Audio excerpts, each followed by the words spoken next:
Nós vamos dar continuidade ao estudo sobre as cartas às 7 igrejas do Apocalipse. Hoje nós vamos falar sobre Esmirna e o nosso tema será adoração e sacrifício. Acompanhe comigo a leitura de Apocalipse capítulo 2, versos 8 a 11. Ao anjo da igreja em Esmirna escreva: estas são as palavras daquele que é o primeiro e o último, que morreu e tornou a viver. Conheço as suas aflições e a sua pobreza, mas você é rico. Conheço a blasfêmia dos que se dizem judeus, mas não são, sendo antes sinagoga de Satanás. Não tenha medo do que você está prestes a sofrer. Saibam que o diabo lançará algum de vocês na prisão para prová-los. E vocês sofrerão perseguição durante 10 dias. Seja fiel até a morte, e eu lhe darei a coroa da vida. Aquele que tem ouvidos, ouça o que o Espírito diz às igrejas. O vencedor, de modo algum, sofrerá a segunda morte. A palavra Esmirna, ela vem da palavra smir, que significa aroma agradável ou mirra. Mirra é uma planta espinhosa que pode chegar a 5 metros de altura e ela tem algumas propriedades: antimicrobiana, adstringente, anti-inflamatória, antisséptica, aromática, cicatrizante, desodorante, desinfetante, anestésica e rejuvenescedora. É muito importante essas características de mirra, porque isso nós vamos fazer depois um paralelo ao sentido, à simbologia dessa igreja para os nossos dias. Nesse momento, Jesus ele fala para João, ele escreve essa carta ao João, e João, ele fala a João que essa igreja passaria por tribulação, por perseguição, e que muitos seriam sacrificados. Nesse sentido, muitos padeceriam por causa dessa perseguição. Mas o Senhor, ele alerta a igreja para que permanecesse fiel. Seja fiel até a morte, e eu lhe darei a coroa da vida. E de fato, a igreja de Esmirna, ela foi uma igreja muito perseguida nos seus dias, porém foi uma igreja muito fiel. E nós veremos nessa mensagem que tudo aquilo que essa igreja passou, ela nos traz muitos ensinamentos. Em Esmirna, os cristãos foram martirizados, perseguidos e provados em sua fé. Se nós fizermos uma comparação das 7 cartas com os 7 momentos da igreja ao longo da história, nós veremos que essa carta representa o momento da tribulação. A igreja ela foi crescendo, toda aquela revolução acontecendo em Atos 2, o poder de Deus sendo manifesto, o evangelho sendo pregado, Samaria, até os confins da terra, e Deus ele foi realmente abençoando a igreja. Porém, houve uma grande perseguição. E a igreja de Esmirna, ela representa também esse período da perseguição e dos mártires. Nós vamos aprender essa noite, nessa mensagem, que adoração é a essência que exala do sacrifício vivo. Esmirna fala sobre sacrifício, mas fala sobre adoração. Nós hoje não temos que imolar animais para chegar à presença de Deus. O sangue de Jesus derramado na cruz, aquele sacrifício perfeito, ele foi plenamente totalizante e perfeito para nos dar acesso ao Pai. Então nós não precisamos hoje fazer sacrifícios de animais, mas há sacrifício que a palavra de Deus nos ensina na nova aliança, que se chama adoração. E é isso que nós vamos ver a partir da igreja de Esmirna.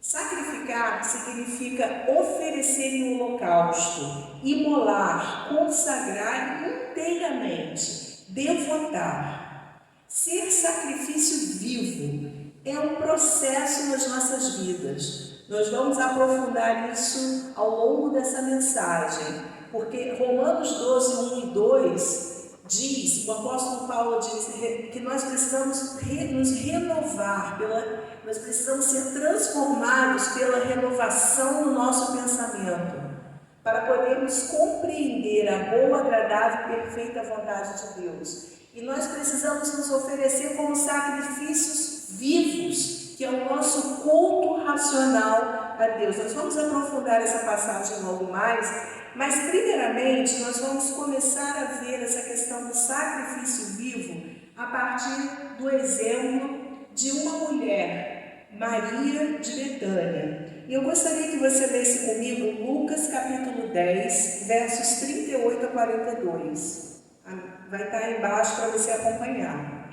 Caminhando Jesus e seus discípulos chegaram a um povoado, onde certa mulher chamada Marta o recebeu em sua casa. Maria, sua irmã, ficou sentada aos pés do Senhor, ouvindo-lhe a palavra. Marta, porém, estava ocupada com muito serviço. E aproximando-se dele, perguntou: Senhor, não te importas que minha irmã tenha me deixado sozinha com o serviço? Dize-lhe que me ajude. Respondeu o Senhor: Marta, Marta, você está preocupada e inquieta com muitas coisas. Todavia, apenas uma é necessária, e Maria escolheu a boa parte, e esta não lhe será tirada. Essa é uma família muito preciosa aos olhos do Senhor. Jesus teve muitas experiências com Lázaro, Marta e Maria, e provavelmente eles eram muito amigos. Nesse momento, quando ele entra nessa casa, Maria, ela, ao invés de ajudar Marta a cuidar da casa, o que é absolutamente normal, a irmã mais velha cobrá-la de fazer isso, ela prefere ficar ali perto de Jesus. E diz a palavra que sua irmã Maria ficou sentada aos pés do Senhor, ouvindo-lhe a palavra. Primeira questão que nós precisamos saber sobre ser um sacrifício vivo é que nós precisamos entregar o nosso tempo para Deus. O meu tempo custa muito. O meu tempo é muito importante. Existem várias frases: tempo é dinheiro, tempo é vida. E Maria, ela decide dar o tempo dela para ficar perto de Jesus. Isso fala sobre ter intimidade com Deus, nós separarmos o tempo para estar a sós com Deus. E tudo começa com o nosso TSD, que é o nosso tempo a sós com Deus. Você quer mais intimidade com Deus? Você quer crescer no Senhor? TSD, tempo a sós com Deus. Separe um tempo para estar a sós com o Senhor, porque o tempo é o nosso bem mais caro. E quando a gente não quer investir o nosso tempo em algo, a gente dá desculpa, porque o tempo é para todos. Todo mundo tem 24 horas no dia. Então, se eu não estou tendo tempo, é porque eu não estou administrando e talvez valorizando aquele tempo. Fica a dica aí para você pensar. Segunda coisa que nós vemos na postura, na vida de Maria nesse momento, é a sua postura. Porque diz o texto que ela ficou sentada aos pés do Senhor. E isso fala sobre quietude. Ela estava quietinha. Ela estava ali olhando para o Senhor, dando tempo precioso para Ele, para que recebesse dele a palavra. Ela estava ali aquietada. Essa é uma palavra que essa geração atual precisa aprender: se aquietar.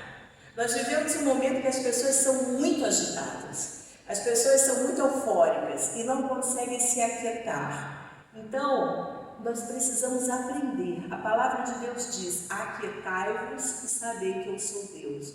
Nós precisamos aprender a nos aquietar, a realmente ter uma posição, uma postura de quietude na presença do Senhor. Para quê? E aí vem um outro elemento aqui. Ela dá o tempo, aquele tempo para estar com o Senhor, ela separa para estar com ele, ela se aquieta e ela dá a sua atenção.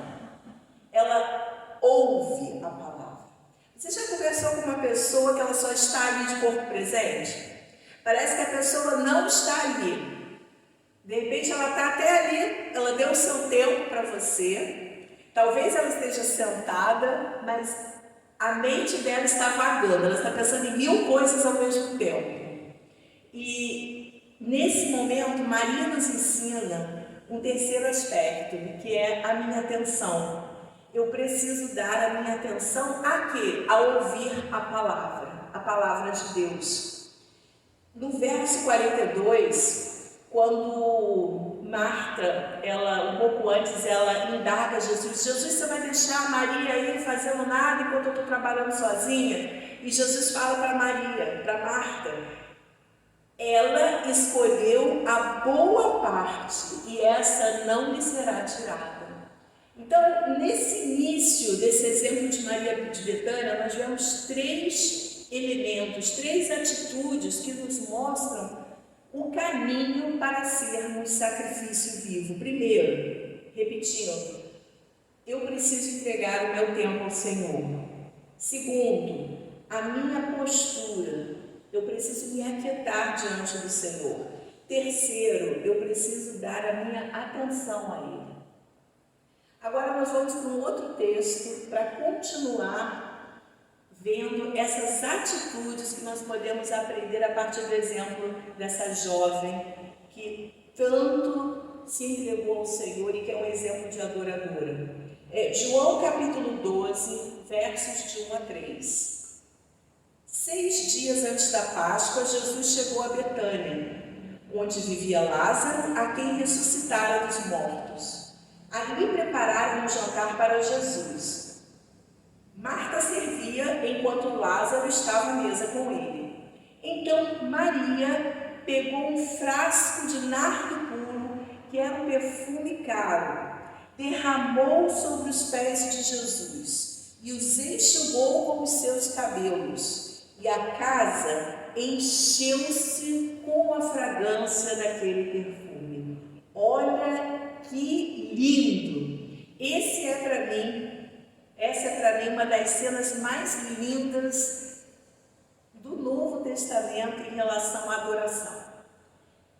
Vamos mergulhar nesses detalhes da atitude dessa jovem. Primeiro, Jesus ele estava ali.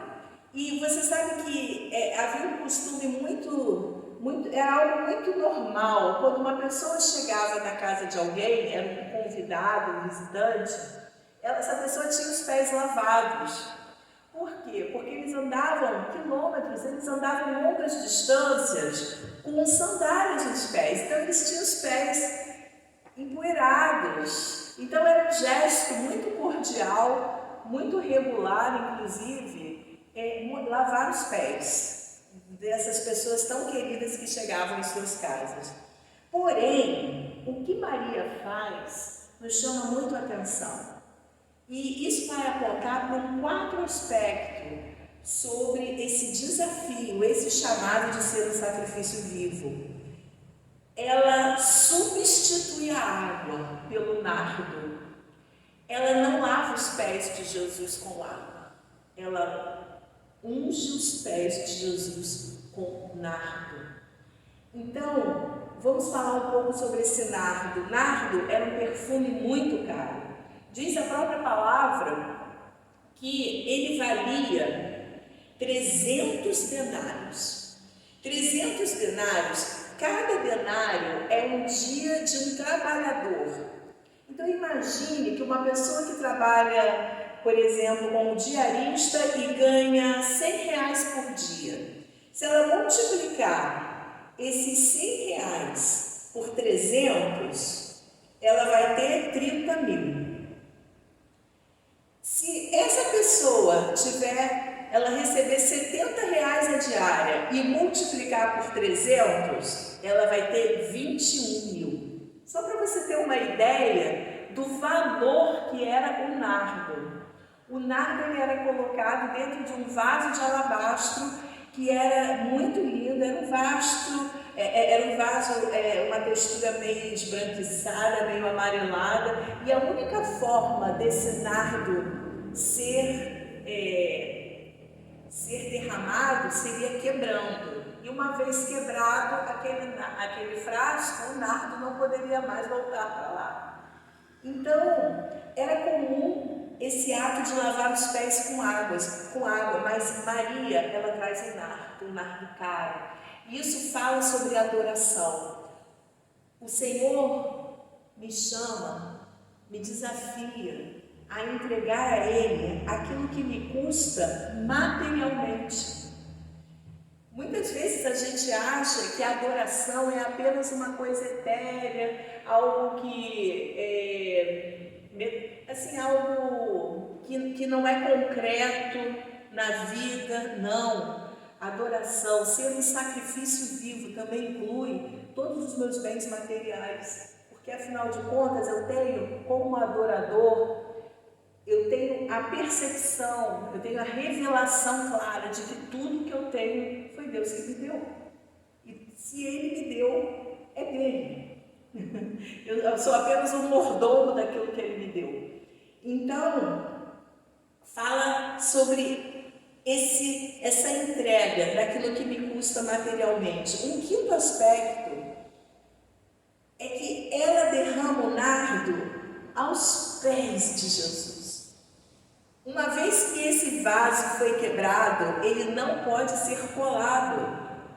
Então isso fala de entrega, de adoração, de rendição, de honra. E um quinto aspecto que eu quero te falar: o meu direito de ter direitos. Eu preciso, como sacrifício vivo, santo e agradável a Deus, dessa revelação que Maria teve, que ela foi sendo aprofundada, percebe? Foi um processo em que ela reconhece que o direito dela era não ter direitos, era entregar tudo aos pés do Senhor. E ela abre mão. Talvez aquele nardo, aquele vaso de alabastro fosse um investimento dela. Nós temos ouvido falar tanto sobre investimento, né? O investimento em fundos, investimento na bolsa, em ações. De repente aquilo foi um investimento da vida dela, nós não sabemos, talvez um dote, um presente que ela recebeu dos pais, nós não sabemos nada sobre os pais deles, de Lázaro, Marta e Maria, mas ela tem uma atitude tão maravilhosa e tão memorável que vem até os nossos dias. Um sexto ponto que nós vemos aqui é que ela enxuga os pés de Jesus com os seus cabelos.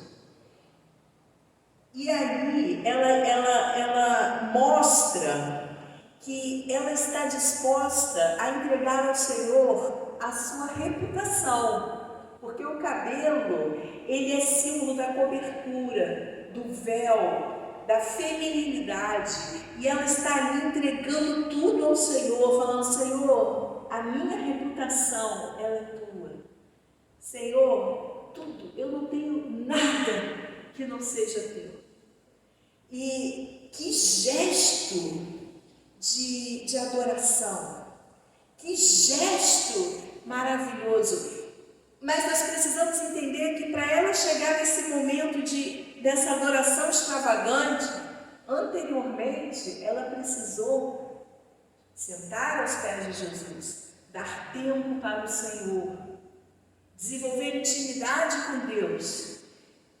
E aos poucos ela foi crescendo e cada vez ela foi sendo mais em sacrifício vivo. Você está me acompanhando? Essa atitude de Maria, ela foi tão forte que houve uma reação. E a reação vem, diz esse texto de João 12, que foi Judas quem falou isso. Porém, se você olhar nas outras referências, diz que os discípulos falaram: por que esse perfume não foi vendido e o dinheiro dado aos pobres? Aí vem aquele que fica irritado. Aquele gesto de adoração extravagante, ele provocou uma reação, principalmente naqueles que não tinham visão pediam a adoração dela. Sabe quando o Senhor coloca no coração de alguém para ele entregar o carro dele para o Senhor? As pessoas ficam chocadas. Que isso? Só pode ser manipulação do pastor, manipulação da igreja. Está ficando louco. Mas o coração dele está ali, um coração de adorador. Aquilo ali para ele é um gesto de adoração, Senhor. Então, a adoração, ela sempre vai causar uma reação.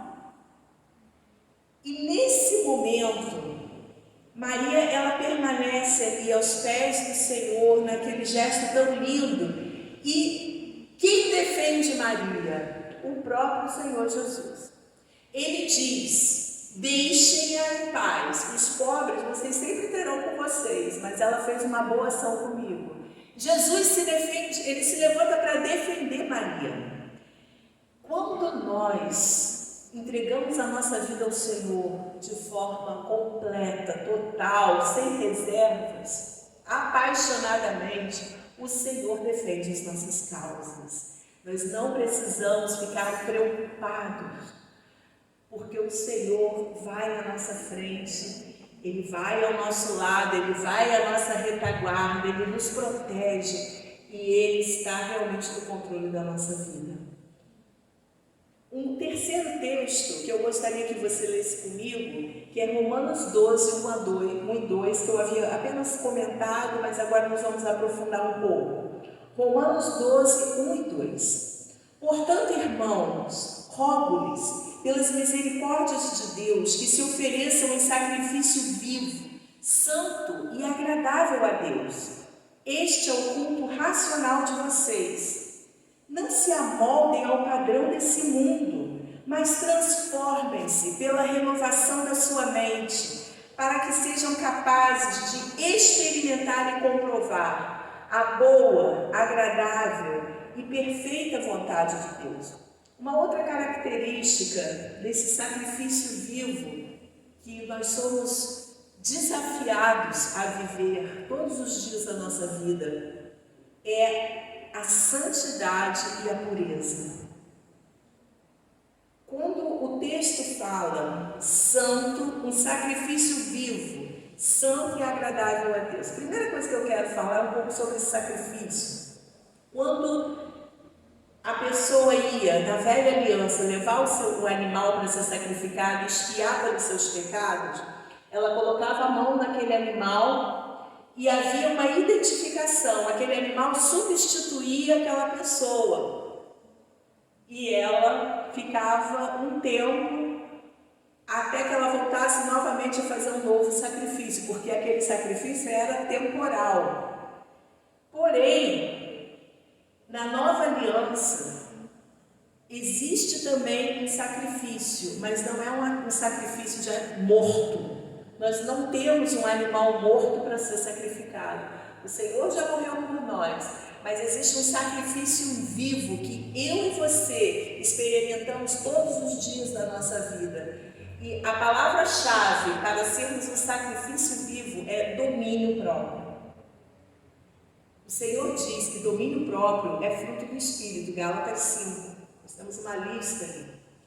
E domínio próprio está presente. E é a partir do domínio próprio em que eu vou realmente ter uma vida de santidade e pureza. E eu preciso da graça de Deus, é claro. Nós não conseguiremos ter uma vida de santidade e pureza sem a graça de Deus. Então, não se amoldem ao padrão desse mundo. Eu gostaria que você lesse comigo agora Hebreus 10, de 12 a 14.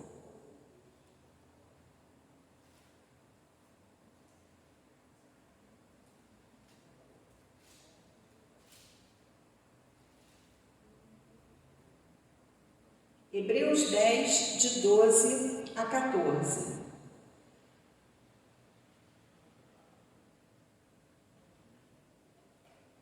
Mas quando este sacerdote acabou de oferecer para sempre um único sacrifício pelos pecados, assentou-se à direita de Deus. Daí em diante ele está esperando até que seus inimigos sejam colocados como estrado dos seus pés. Porque por meio de um único sacrifício, ele aperfeiçoou aperfeiçoou para sempre os que estão sendo santificados. Então a palavra de Deus nos ensina que como sacrifícios vivos, santo e agradável a Deus, lá no finalzinho de Hebreus, como nós lemos, Hebreus 10, no final do versículo 14, Ele aperfeiçoou para sempre os que estão sendo santificados. O Senhor fez por nós aquilo que nós não poderíamos fazer, mas nós estamos sendo santificados pela graça dEle, pelo poder dEle, mas eu preciso praticar, eu preciso clamar a Ele e exercitar o domínio próprio. Em Gênesis, capítulo 4, versos 6 e 7, leia comigo, por favor, Gênesis 4, 6 e 7.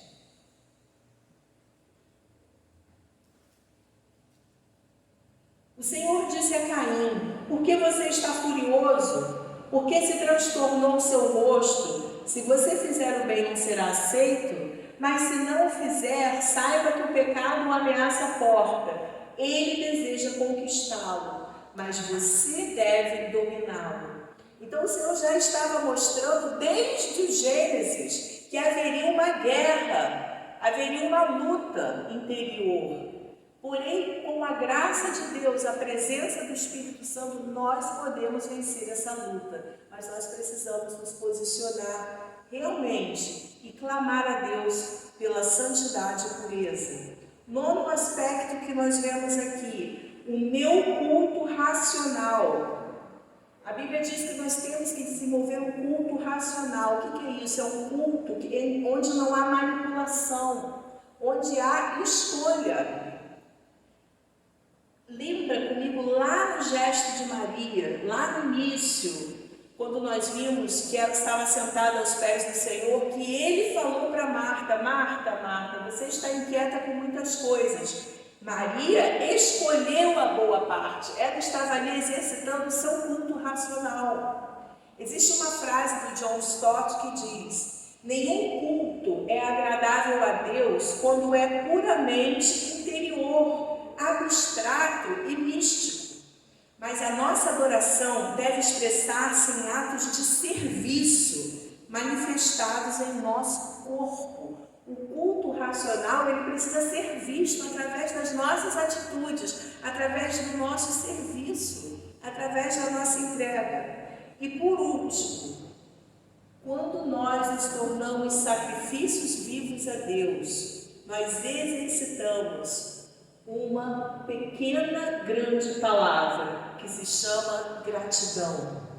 Em Romanos 11, 33 a 36, um pouquinho antes desse texto que fala sobre o culto racional a Deus, há esses versículos que são tão lindos, que já têm sido cantados durante tantos anos. Romanos 11, de 33 a 36, diz assim: ó profundidade da riqueza, da sabedoria e do conhecimento de Deus! Quão insondáveis são os seus juízos, inescrutáveis os seus caminhos! Quem conheceu a mente do Senhor? Quem foi seu conselheiro? Quem primeiro lhe deu para que ele o recompense? Pois dele, por ele e para ele são todas as coisas. A ele seja a glória para sempre. Então, essa convicção de que dele, por ele e para ele são todas as coisas.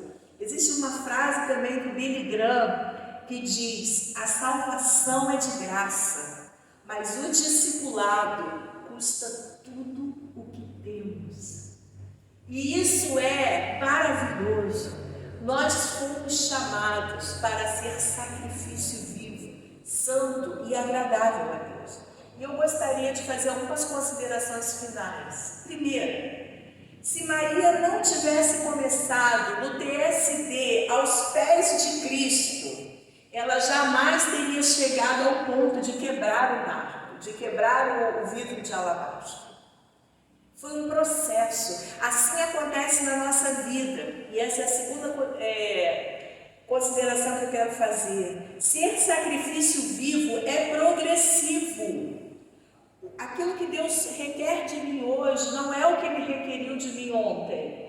Existe um processo de entrega, um processo de morte do eu, no sentido de morte da carne. Eu tenho que amar a mim mesmo, mas a minha carne, ela luta contra o que o Espírito quer para mim. E eu preciso subjugar a carne pela palavra de Deus, de acordo com o poder do Espírito Santo, amém? Esmirna fala sobre isso, sobre esse sacrifício contínuo. E por fim, todos estamos nos sacrificando na vida por algo. Pelos seus sonhos, pelo seu trabalho, pela sua família, por aquilo que é perene, por aquilo que termina nessa vida ou por aquilo que é eterno. E a minha pergunta para você é essa: onde você tem sacrificado a sua vida, entregado a sua vida? Para Deus, para o Senhor, para o propósito de Deus para a sua vida ou para os seus próprios propósitos? Em 2 Timóteo 4,6, nós temos um texto em que o apóstolo Paulo, ele diz que ele já está sendo derramado como libação. A vida dele já estava sendo derramada como um sacrifício para o Senhor. Amados, nós estamos como sacrifício vivo, santo e agradável a Deus, vivendo para Ele todos os dias da nossa vida, ou nós estamos apenas desperdiçando aquilo que é o bem mais precioso, que é a própria vida. E eu vou terminar com essa história que Policarpo estava na sua casa, os soldados romanos vieram para levá-lo até o estádio, onde estava lotado daquelas pessoas ensandecidas. Era o momento que a igreja estava sendo perseguida, martirizada. E eles falaram para ele: você tem a chance agora de negar a Cristo. E ele se levantou e falou: há 86 anos eu sirvo a Cristo e Ele nunca me fez mal. Como posso agora blasfemar contra o Rei que me salvou? E ele foi queimado vivo mesmo. Botaram fogo, amarraram e ele foi queimado pregando o Evangelho. Ele continuou pregando o Evangelho até morrer. E se você ler comigo 2 Coríntios, capítulo 2, versos 14 e 15. 2 Coríntios 2. Acompanhe comigo. 2 Coríntios 2, 14 e 15. Mas graças a Deus que sempre nos conduz vitoriosamente em Cristo e por nosso intermédio exala em todo lugar a fragrância do seu conhecimento. Porque para Deus somos o aroma de Cristo entre os que estão sendo salvos e os que estão perecendo. Nós somos o aroma de Cristo. Aleluia por isso. Quando nós nos tornamos um sacrifício vivo ao longo da vida, nós exalamos fé, coragem, alegria, motivação, paz. Nós sofremos também, mas o sofrimento, assim como a mirra, para ela ser liberada da planta, eles raspam, o caule, e aquelas gotas vão saindo.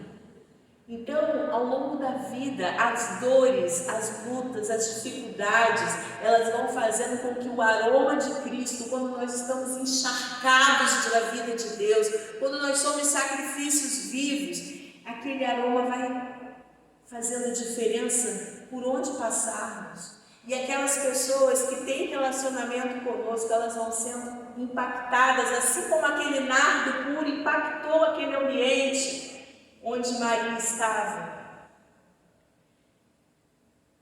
Mesmo em épocas difíceis, você e eu, que somos sacrifício vivo, continuamos exalando o bom perfume de Cristo. E eu tenho 3 perguntas para terminar essa mensagem. Primeiro, qual é o aroma que eu estou exalando? Eu tenho sido um sacrifício vivo, exalado um bom perfume de Cristo, ou eu tenho exalado ingratidão, incredulidade, murmuração, desrespeito, desonra, insensatez? Segundo, qual desses elementos que nós vimos ao longo dessa construção do sacrifício vivo que vai levar toda a trajetória da nossa vida, eu ainda preciso desenvolver mais? É o meu tempo a sós com Deus, é a minha quietude diante da presença de Deus, é mergulhar na palavra dEle para ouvir a voz dEle, é a entrega material para Ele. Eu tenho resistido a entregar o que o Senhor tem me pedido. O que é que eu preciso? É a santidade, é o temor a Deus, é a pureza na vida, é o culto racional a Ele. Terceiro, você estaria disposto a entregar sua vida a Cristo para tornar-se um sacrifício vivo, santo e agradável a Deus? E eu gostaria de fazer uma oração agora. Senhor Jesus, muito obrigada por essa palavra que vem do teu coração. Nós temos aprendido tanto com essas cartas às igrejas do Apocalipse. E esbirra, Senhor, o Senhor me fala sobre ser um sacrifício vivo, santo e agradável ao Senhor. Deus, eu quero orar por cada um dos meus irmãos que, assim como eu, tem lutado, tem perseverado para sermos fiéis ao Senhor ao longo da nossa trajetória. Nós não somos perfeitos. Nós, Senhor, vacilamos às vezes, mas nós confiamos na Tua graça e nós perseveramos em fé. E Deus, eu quero orar por aquelas pessoas que estão sendo desafiadas hoje a começarem essa linda jornada contigo, a conhecerem o poder, o amor e a graça salvadora do Senhor, que nos leva a abrir mão daquilo que nós achamos que é tão bom nesse mundo, para aquilo que é melhor, que é a Tua presença. Que o Senhor abençoe e alcance cada pessoa que ouvir essa mensagem na internet, aonde estiver, que o Senhor abençoe, em nome de Jesus. Se você quiser entrar em contato conosco, tem um telefone aqui, você pode falar conosco. Tem também um link que você pode, um QR Code, você pode acessar e nos conhecer melhor. Mas também eu vou pedir se você pode colocar um comentário aqui embaixo sobre essa mensagem. O que você achou dessa mensagem? Você foi abençoado? O que é ser um sacrifício vivo para você? Coloque o seu comentário aqui, porque vai ser muito legal a gente ter esse feedback. Tá bom? Que Deus te abençoe e que você tenha muitas bênçãos sobre a sua vida, sobre a sua família, sobre os seus sonhos, os seus planos, em nome de Jesus.